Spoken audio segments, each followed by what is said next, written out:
Hi there, I am Caddy. I am a 30 years old, just an ordinary housewife.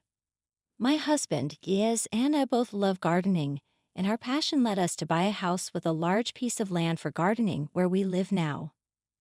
I'm into flowers, Giz is into vegetable gardening.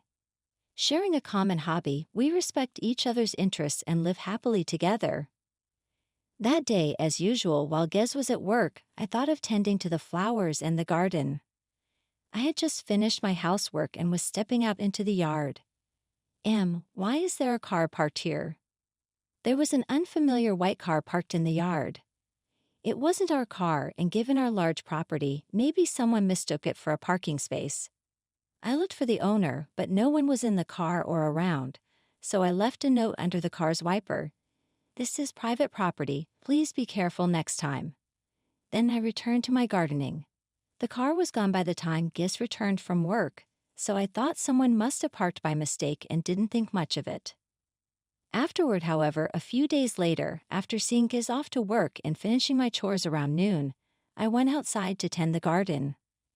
Given the nice weather, what is this? I couldn't help but exclaim loudly. There were several cars parked in the yard. Confused, I noticed the white car among them, the same one that had been parked before. This car? It was here before I even left a note. Puzzled, I looked at the garden and saw tire tracks in G's vegetable patch. Giz would be so disappointed to see this. I cleaned up the mess and tried to fix the garden as best as I could, but who could do this? As I pondered, an unfamiliar man entered the yard. "Excuse me, who are you?" "Who am I?" That should be my line. "Is this your land and are these your cars?" Yes. But the man looked perplexed.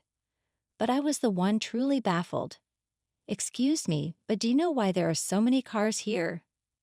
"Well, my boss said we could park here," instructions from the boss.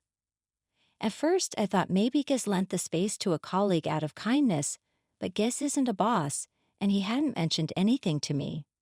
It's not like Giz to make a decision without consulting me. So who could it be? I asked the man further. "Boss? Are you referring to someone from a company?"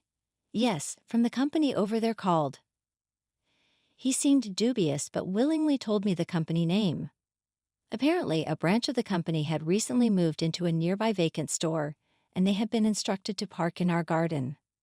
Of course, I hadn't heard anything about this, and if Giz had agreed, he would have told me. Feeling bewildered, I pleaded with the man to remove the cars. "Please, this is private property. Could you tell the others to move their cars?" "Well, I'm just a low-level employee. Can't you talk to my boss?" His indifferent attitude frustrated me. "At least warn them for now. I really don't want to have to call the police." "All right, I'll mention it, but don't blame me if they don't listen." He seemed a bit concerned after hearing police, but still reluctantly nodded and drove away. I hoped this would stop them from parking here, but I was anxious since the man didn't apologize, and I wasn't sure he would really convey the message. With no one else around and fearing confrontation, I stayed indoors, thinking of ways to deter future incidents and nursing a headache. I couldn't bring myself to garden for the rest of the day. After finishing chores in the evening, I was inside when the doorbell suddenly rang. I wasn't expecting visitors and peeked out the window to see a man in a suit, suspicious but thinking it might be about the cars. I answered promptly. "Yes, how can I help you?" "Good afternoon, I'm Anders from the company." "Oh yes, what can I do for you?" "I came about the parking situation. It's inconvenient for us if you move our cars just because it suits you." "Huh?" The man who introduced himself as Anders had a soft demeanor, and I thought he might have come to apologize about the yard, but to my surprise, he started blaming me. I was so shocked by his unexpected words that I raised my voice. "This area is designated as a parking lot for our company. We can't have outsiders interfering with our official decisions." "Outsiders? This is our private property. You're trespassing." Some people claim that to try and charge us a usage fee. His attitude completely disregarding my claims made me even angrier. No matter how many times I insisted it was private property, he wouldn't listen. Anyway, your neighbor's property is our parking lot. If you continue to interfere, we'll have to take legal action." With that, he left quickly. I was too stunned to respond. But if anyone should be taking legal action, it should be us. They would be at a disadvantage if they really pursued legal action in this situation. Realizing his threat was just a bluff, I seethed with anger, determined not to let this go. By the time Giz came home from work, all the cars were gone, but I promptly told him about what had been happening that evening. "Today there were lots of unknown cars parked in our garden." "Really? I didn't see any this morning." "Yeah. I don't know when they parked, but an employee from the company came in the evening. He said this land is their parking lot and told me not to interfere." "What? Don't they know it's private property?" I told them, but they wouldn't listen. They said people claimed that to charge a parking fee.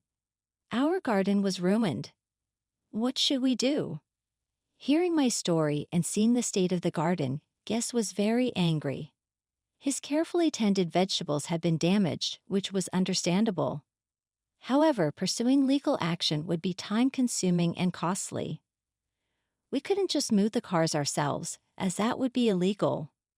For now, we decided to see what they would do next and place the sign in the garden asserting it was private property and warning of legal action and a substantial financial claim if trespassed. Giz set up the sign on his day off, but to put it simply, it had no effect. The cars were still parked in the yard, and the sign was moved aside as if it were an annoyance, carelessly thrown away. Some of my carefully tended flowers were trampled and pots were knocked over. I couldn't properly maintain the garden with the cars in the way, but I tried to clean up what I could. Employees coming to get their cars would laugh at me from a distance. "Lady, this is our parking lot. If you make a garden here, it's a problem for us."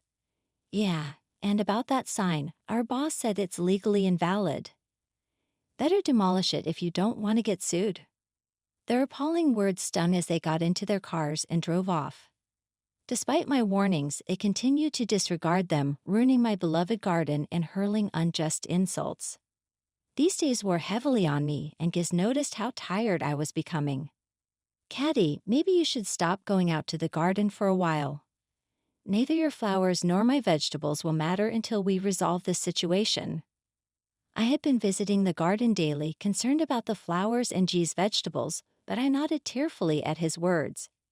As just a housewife, I felt powerless and burst into tears, but Giz encouraged me repeatedly. "It's okay. You've taken care of the garden. Let me handle it from here." Saying this, he gently stroked my back reassuringly. Trusting G's words, I decided to leave the matter in his hands. As he suggested, I stopped going to the garden and spent my afternoons inside. The sight of the cars parked in the garden, visible from the window, pained me, and the thought of the garden being further destroyed troubled me, but I endured, focusing on resolving this issue. A few days later, the man named Anders from the company came to our house again. "Excuse me, I'm from the company." "What's with that sign you've put up?" "What do you mean, what's with it?" "It's our private property. We're simply asserting our rights." "Look, it's already decided by our company." "I told you not to interfere, didn't I?" His attitude still suggested he felt superior, and honestly, it was a bit overwhelming. I was at a loss for words against someone who wouldn't listen. But fortunately, Giz, who was off work, came out from the back and stepped up to the entrance. "Oh, so you're from the company?" "Yes, I'm Anders." "Are you her husband?" "Your wife is causing us trouble. This could lead to a lawsuit, you know." "A lawsuit? Go ahead, but you'll be at a disadvantage." Anders, who had started blaming me and threatening a lawsuit, was firmly rebutted by Giz. Anders seemed momentarily lost for words, but he maintained his assertive stance. "Our lawyers are excellent. Don't be mistaken, you're going to lose." "Oh, really? Would you care to elaborate on that?" "That's confidential. You should just give up." Anders remained arrogant, showing no signs of backing down. Giz sighed deeply, seemingly fed up. "Then we'll have to sue you." "What? You're doing is clear trespassing. We'll be claiming damages." Proof that this is your land. I didn't expect someone from your company to be this foolish. Ha. Anders, who had been smirking, thinking there was no proof, suddenly looked displeased when his company and he were criticized. He raised his voice and scowled unhappily. More insults. You should just give up. Giz replied to Anders, who seemed to think he had gained an advantage. Insults. I'm just stating facts. I can't show proof right now, but it's easily obtainable. To not know that is just foolish. Anders was taken aback by G's firm stance. Still keeping his scowl, Giz continued. Anders, remember that our company might need your services someday. Your company is a subcontractor for us, right? What? I didn't know your company works under mine. Hearing this, Anders turned pale. Indeed, Giz ran a sizable company and had the power to choose contractors. Realizing this, Anders' attitude changed and he fell silent. But after this, I might reconsider our contract with your company. The quality of your products has been poor, and I only continue the contract out of respect for the previous CEO. Anders seemed to sense trouble and became more submissive. I'm sorry, it seems we misunderstood. We'll drop the lawsuit and move the cars right away. No, it's fine. You must be struggling to find parking. You can park at our place. Giz's words seemed considerate, but they were laced with sarcasm, far from his true feelings. The man, realizing the situation, stayed pale and repeatedly apologized, saying words of sorry he had never uttered before. I cannot let this slide. I'll have all the cars moved immediately, so please don't worry about it. Soon you won't be coming to that company anymore. It's just a matter of patience, Giz said with a cheerful smile, and the man apologized several times before getting into his car and driving away. Then several male employees followed suit, entering the cars lined up in the yard and driving off one by one. It seemed Anders had hastily given the instruction. Since then, cars stopped parking in our garden, but Giz wasn't planning to let this go.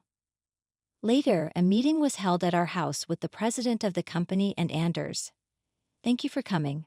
I wanted to discuss the trouble we had with your employee, Anders. I'm so sorry.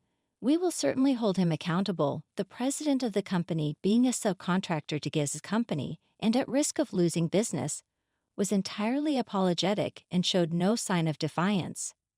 It turns out the president hadn't been informed about the parking issue. It was Anders' unilateral decision. Now the head of a new branch, Anders, pale as if he might collapse at any moment, apologized repeatedly like the president. It's unfortunate, but we have to consider the illegal occupation of my land, the destruction of plants and pots, and the threats of a lawsuit. It's difficult to continue relations under these circumstances. I'm truly sorry. We'll definitely hold Anders accountable. Please just don't cancel our contract. It's not just about accountability. Even if it hasn't harmed our company, can you expect us to trust you after such serious criminal behavior? Giz firmly rejected the repeated apologies, expressing a resolute refusal to forgive. Eventually, it was decided to terminate the contract with the company and settle without a lawsuit, but Giz demanded as much compensation as possible. Anders was, of course, dismissed, and many of his subordinates influenced by him or displaying poor work attitudes were suspended.